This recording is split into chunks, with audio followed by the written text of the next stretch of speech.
Buenas noches, mi nombre es Javier Velasco Espinosa, la materia es trauma en medicina prehospitalaria 3 y es la evidencia de aprendizaje. Comenzaremos con trauma en obstetricia. Hablando de cinemática del trauma, una de las causas más comunes relacionadas con la muerte de pacientes embarazadas es cuando por acción de, por ejemplo, un accidente, se transmite la energía y esa energía desgarra o desmembra la placenta. Esto ocurre un desgarro en la pared uterina. El manejo de la vía aérea, pues se recomienda el uso de un diámetro menor del tubo endotraqueal al que normalmente usaríamos en un paciente. Esto para disminuir la probabilidad de falla. También se recomienda tener al alcance inmediato dispositivos supraglóticos de segunda generación, como es el caso de la mascarilla laringea o el tubo King LT. Las condiciones y sugerencias para una oxigenación de un paciente embarazada, pues vamos a poner 15 litros por minuto en caso de automatismo ventilatorio, con una mascarilla con oxígeno no recirculante, para mantener parámetros de 94 a 98, esto en relación a su saturación de oxígeno. Para la circulación es importante siempre sospechar de hipovolemia posterior a un trauma. ¿Esto por qué? Porque debemos examinar también detenidamente el útero de la paciente de forma minuciosa y debemos desplazarlo en todo momento a la izquierda. Esto se recomienda para una reanimación cuando es hablándose de RCP, y prever la compresión aorta cava en el caso de utilizar una camilla espinal. Es importante el traslado de este tipo de pacientes bajo el principio del traslado del paciente adecuado a un hospital adecuado para que tengan resolución y atención definitiva. Hablando de pacientes geriátricos, hay consideraciones básicas para mantener vía aérea permeable. Se pueden utilizar métodos manuales, métodos mecánicos. Hay que verificar las ventilaciones del paciente. Recordemos que en un paciente geriátrico el tórax es más rígido. Puede tener también relacionado con enfermedades, por ejemplo, POC. En un manejo avanzado de vía aérea debemos tener en cuenta la complexión del paciente. Hay que recordar que hay cambios fisiológicos como el estado neurológico alterado, y en caso de tener un paciente con ventilación, pues tenemos que tener los parámetros adecuados y colocamos un ventilador. En cuanto a la procuración de la vía aérea avanzada, también se recomienda a nivel prehospitalario el uso de dispositivos supraglóticos. Son fácil de colocación, como las mascarillas laringea, el tubo King LT. En cuanto a la circulación, pues debemos de evaluar detenidamente a nuestro paciente. El llenado capilar es más lento, hay cambios agudos, podemos determinar arritmias. El riñón pierde masa, disminuyendo funciones, pudiendo provocar hipovolemia por ello. En cuanto a los pacientes con obesidad mórbida, estos pacientes, recordemos que en cinemática del trauma, el impacto puede causar mayor daño, esto por el índice de masa, la transmisión de la energía.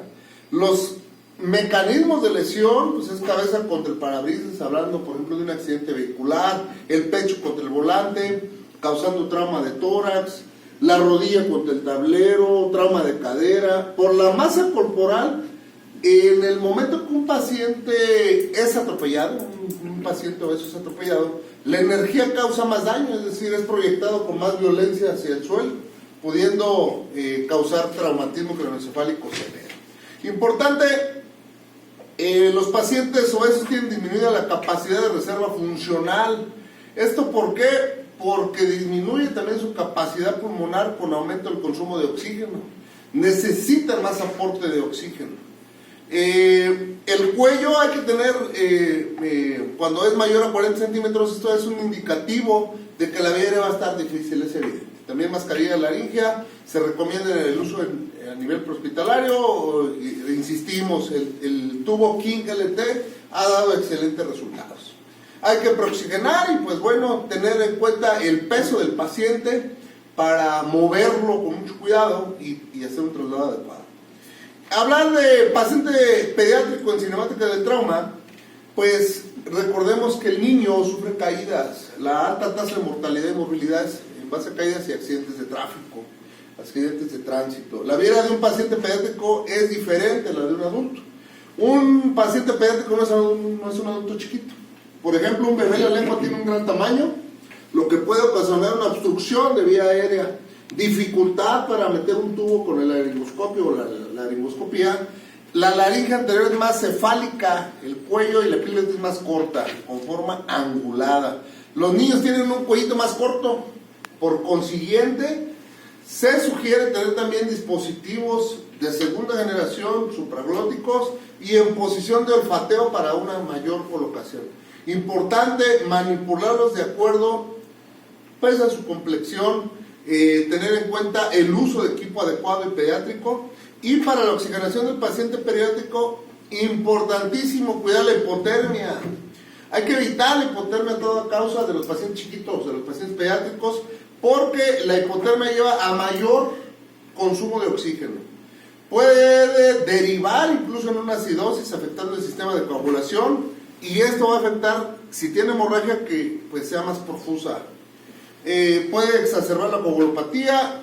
Se recomienda mascarilla con resorbedor no recirculante a 15 litros por minuto en caso de procuración de una vía aérea, pues es la laringoscopía o el tubo King LT.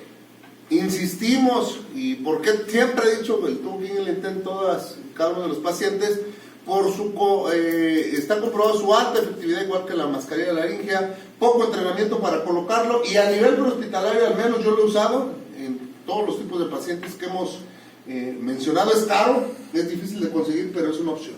En cuanto a la circulación, se debe de enfatizar en pacientes pediátricos en la presión arterial, mantenerla hasta tarde. ¿Por qué? Bueno, cuando un paciente pediátrico está en estado de shock, ya cuando lo tenemos hipotenso, es que ha evolucionado no favorablemente. No hay que tener en cuenta o que necesitemos que ya esté hipotenso para sospechar de un shock hipovolémico. El bolo inicial para reposición de líquidos debe ser de 20 mililitros por kilogramo de cristaloide isotónico, y en el pediátrico las pautas de soporte vital avanzado, importantísimo, recomiendan hasta 60 mililitros en la reanimación inicial.